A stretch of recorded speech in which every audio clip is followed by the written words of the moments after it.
l'ancienne ambassadrice des États-Unis auprès de l'ONU et candidate à la primaire républicaine, Nikki Haley, a cherché à convaincre les électeurs du New Hampshire mercredi soir en se présentant comme la seule solution pour éviter un nouveau face-à-face entre Donald Trump et Joe Biden.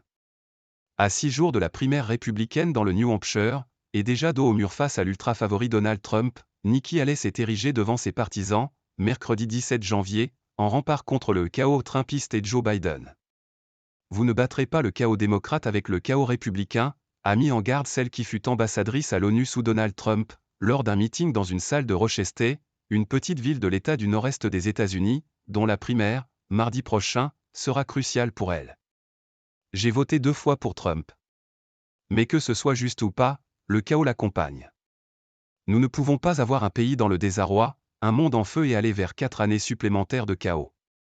Nous n'y survivrons pas, a-t-elle aussi prévenu, ovationnée par 200 à 300 personnes après être entrée sur scène au son des Eye of the Tiger, la musique du film Rocky III.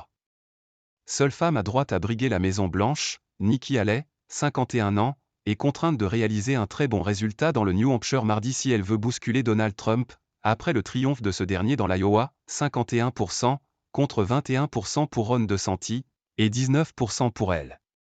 Pour cela, elle compte rallier à sa cause le plus grand nombre de conservateurs modérés ou indépendants dans ce petit État, 1,4 million d'habitants, où les électeurs non enregistrés pour le Parti républicain auront la possibilité de voter.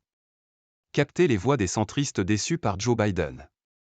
Car dans l'État du granit, connu pour sa devise « Vivre libre ou mourir » et ses hivers rigoureux, le soutien pour Trump semble solide, indique Dan Scala, professeur de sciences politiques à l'Université du New Hampshire. Selon un dernier sondage, Suffolk University NBC dit Boston au Boston Globe, l'ancien président des États-Unis en campagne lui mercredi à Portsmouth, une ville de pêcheurs sur la côte atlantique obtiendrait 50%, loin devant Nikki Haley, 34%, et Ron DeSantis, 5%.